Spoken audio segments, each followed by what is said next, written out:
Hey guys, what's up and welcome back to our channel. I'm Shelby. And I'm Charlie. And together we are Babes and Barbells. We're good at that now. We're getting slower and slower each time we say it. Next time it's gonna be like, Babes and Barbells. Yikes. Okay. Anyways. Workout Wednesday, we bring you back and shoulders. So before we get into the workout, I want to talk to you guys about a couple things. Bodybuilding or powerlifting? That is the question. Or you don't have to do an or. This girl right here, maybe that girl right there. So last year at this time... You've done both. I've done none. None. Okay. So last year at this time, we're in March, I really YOLO'd real hard. I was studying abroad in Australia. This is a little story time. Wasn't planning this. Here we go. I'm gonna go get some food. So studying abroad and lifting every day. I pretty much always lifted every day aside from that rest day. Yes, very important. And a friend from the gym saw that I can squat decent and whatever, convinced me that I should sign up for a powerlifting competition that was in 3 weeks. 3 weeks. I said yes. It was at her gym. She was supposed to be there and like help me out. If you're watching, Maddie, thank you. Whatever. So I was very unprepared. She gave me some random program via text with a picture. I didn't even know what any of it meant. I didn't know volume percentages and things like that. I just tried to follow it. I'd never tapered for anything before. She has. They do that in swimming. I didn't even know what a taper meant. Circus doesn't do that apparently. And yeah, went into this powerlifting meet literally knowing nothing. I didn't know commands. I didn't know accepted like gear, I guess. Equipment is what it's called. So I show up at the powerlifting meet. It is 7 o'clock in the morning. I weighed in over my weight class, but I was like just over, so I was like the smallest one, which really sucks. If you're ever gonna do a powerlifting meet, highly recommend. Not if it's your first one, it doesn't really matter, but if you want to be competitive, you want to be at the top, so you want to be the heaviest one there, and I was the lightest in my class. Anyways, stupid rookie mistakes. I don't use kilos, powerlifting does. So showed up very unprepared, have my belt, my shoes, my knee sleeves. They check all of it. The only thing they said I could use was my shoes. So I'm supposed to squat with no knee sleeves that I've been using for, at that point, probably a year. And the same belt I had been using, I think, for 6 months. But it was just like a $15 one. Flimsy, little Velcro. I like it. I love it. I love it, especially for like Olympic lifting because it gives you a little more feel. You've seen it in videos. I wear it a lot. It's the black one.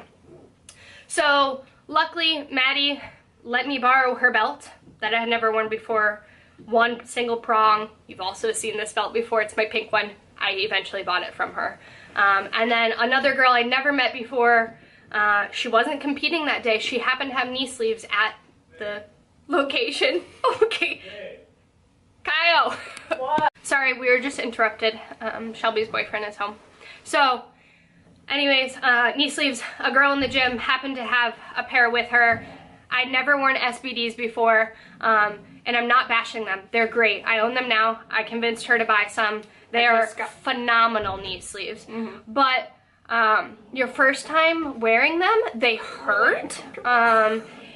The circulation in my calves and my quads was gone, and then they're so durable that you get like a bounce at the bottom of your squat because they're like, they shoot you up, which is great. You want that. But I didn't know that feeling, and nor did I know her belt. So my experience with squats was not very good, not very good. I can do what I got in that meet like for lots of reps now. So anyways, you live and you learn. It wasn't the best meet of my life. I did PR on my deadlifts though, so that's nice. But so back to the like main topic, I competed powerlifting just like YOLO, like really YOLO. No coach, no programming, really no equipment because I didn't look into those kind of things.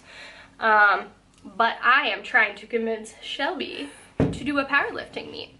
I guess you can talk about like your feelings about this, I guess. know. I want to do it. It's something new. I stopped swimming in college when I graduated, so 2 years ago. I haven't done anything competitive in the past 2 years, so I've always talked to Charlie and I'm like, I need to find something again. I loved that about swimming. I was really driven and really loved to compete. Powerlifting kind of scares me. So I've just been working with Charlie. Like I did squats and deadlifts for swimming. Chest press, benching is a little difficult right now. We're working on that. So we'll see how that goes. So she actually taught me how to do all of the above. Like a couple of years ago when I first started lifting, I was working out with her and our dad, and she taught me everything. So kind of cool, or weird, I don't know. And now she's way stronger than me, so that's cool too. I had a liking towards lifting heavy. It made me feel really good. So yeah, so that was last April. April 1st was my meet. And then slowly faded out of that, I guess. I put on some weight, unfortunately. I went vegan around then, and then I was traveling a lot, being on the other side of the world, just kind of experiencing different cultures and stuff, put on some weight, and kind of took a step back and was like, wow, I'm really heavy, but what am I gonna do about this? So I didn't tell anybody, but I signed up for a bodybuilding show in December. Just this past December. I did 2 in a row. Same kind of thing. I did everything low-key by myself, didn't hire anybody to do it, and did that in December. Very different sports. So I would recommend anybody to try both. If you can try both, try both. Money-wise, bodybuilding is a much more expensive sport. My suit alone was originally $560. Good, cool, nice. I'm a college student in debt. But I got it secondhand and it cost me, I think it was $130. But then the shows cost money and then each division costs money, which is the same with powerlifting. But you're like, those kind of things you're supposed to rotate out, and then the tan costs money, your hair and makeup costs money, or you can save, because I grew up in the circus and I did my hair and makeup always for my whole life, and I didn't pay anybody to do those for me, and it was fine. But very, like, showy, obviously. Like, the prep in bodybuilding is, I would say, harder, just because you have a lot of cardio. Cardio sucks. Your diet has to be, like, extremely on point. Clearly, diet's more important in bodybuilding than in powerlifting. So, like, the freedom to eat, not whatever you want, but more whatever you want in powerlifting is nice. And then, for me, personally, I like the training of powerlifting more because I enjoy lifting heavy. And Kaio just walked in and interrupted our video. Okay, so I am back. Shelby is in the kitchen with Kaio. She is eating, and I figured I could just finish this up because I'm doing most of the talking anyways, because it's my experiences that we're talking about. So I'm going to take you into our workout eventually. I'm almost done talking.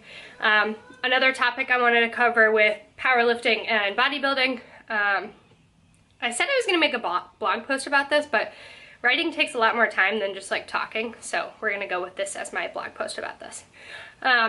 So difference of like actual show day or meet day or competition day, whatever you want to call it, the day that actually matters in the long run of it all. Adrenaline is up in both of them. Difference. Bodybuilding, you can't really change what you brought to the show. So if your posing is good, your posing is good. It's not going to change much. It might actually get worse because of nerves. So like my first show, I went out there and like I literally felt like my entire body was just like shaking vigorously a lot. My sister, not this one, my other sister was there. My first meet was in Denver, Colorado, and that's where she lives. And so she came and she said it was fine, you couldn't tell. By my second meet, a week later, I felt a lot more confident on stage, and my like nerves, my muscles relaxed, and so posing was fine. If you have the confidence to be on stage in a bikini and that's not an issue, then bodybuilding's fine. That was me. I wasn't ever concerned about that. I guess growing up in the circus really helped with that because I was used to like putting on a show for everybody and like smiling with my hair and makeup and like posing, same kind of thing. Like I didn't hire a posing coach. I just kind of went with it. Not gonna lie, when I started my posing practices, I was turning the wrong way. So know which way to turn, probably hire somebody. So yeah, so if you're confident being in front of a lot of people nearly naked, then bodybuilding's probably for you. If you're confident in your body, then good, go for it. Then powerlifting, adrenaline. So you can have prepped really well and you know what numbers you want to hit and everything, but a lot can change. So like I had in my phone what I thought my 3 lifts were going to be for each of my 3 lifts, or my 3 attempts for each of my 3 lifts. And after I messed up on my first squat, which was like a really light squat, that kind of changes your mindset. So try and keep a positive mindset while you're powerlifting. Give it your all, but sometimes you're just not as strong as you would like to be, which sucks. But both had a good atmosphere as to the other people around. So like I made friends at both of them. Powerlifting, you're more competing with yourself. So the goal, at least for me, and I believe among a lot of powerlifters, is just to do better than they did the last time. So setting a new PR or maybe a new meet PR, whatever the situation is, it's within yourself. So yes, you're in weight classes and you're competing for like the overall of that weight class, but it's not so much that you're being like directly compared. It's just numbers, and the numbers apply to yourself. Whereas bodybuilding, it is literal direct comparisons of you and a bunch of other girls lined up on the stage, or guys, lined up on the stage, and if your bodies, or maybe your hair or your suit or whatever, which sucks because it's up to the opinion of a panel of judges, so it's not as clear cut as powerlifting, which is why I think Shelby will be better starting off with powerlifting than bodybuilding. You can kind of get butt hurt in bodybuilding more, I think. So if you don't do what you think you should have done, which was me in my first meet, it kind of breaks you down.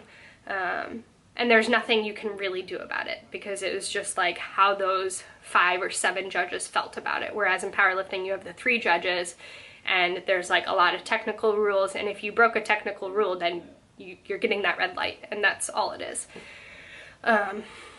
So yeah, so that's the difference with like actual day. My camera is about to die, I'm at 5%, so I need to talk a little faster.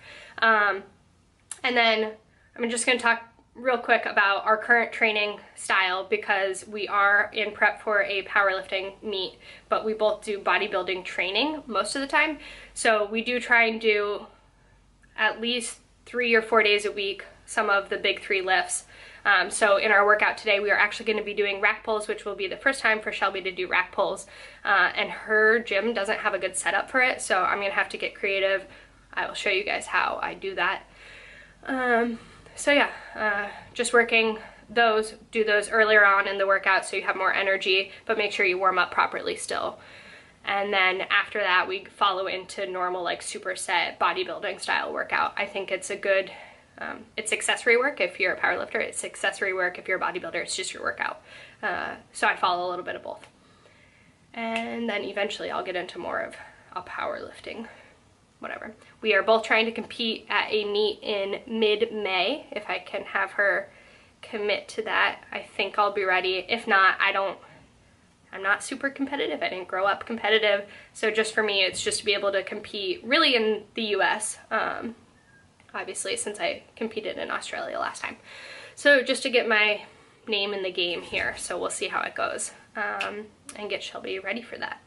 But with that said, camera's about to die, so I will take you guys into the workout. It is a back and shoulder workout, which is good for both bodybuilding and powerlifting, because figure they want really nice rounded cap shoulders, so I still train shoulders a lot, and shoulders are good for your bench. And then obviously back is deadlifts, and you need a strong back to have a strong squat and strong lats to have a strong bench. So all of the above work for both powerlifting and bodybuilding. I hope you guys enjoyed my rant, and I will take you guys into the workout. Don't forget to give us a thumbs up, subscribe to our channel, and let us know in the comments below what you think or anything else you guys want us to talk about or anything else you guys want us to try.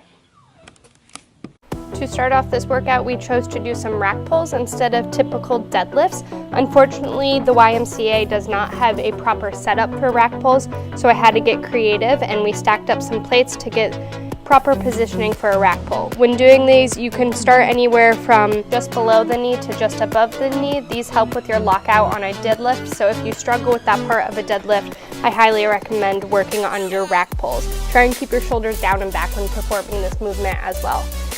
For our next exercise, we did some lat pull downs using the typical lat pull down machine, and we worked it both in front of the head and behind the head, and we superset this with a front raise using cables, as you saw Kaio doing in the background.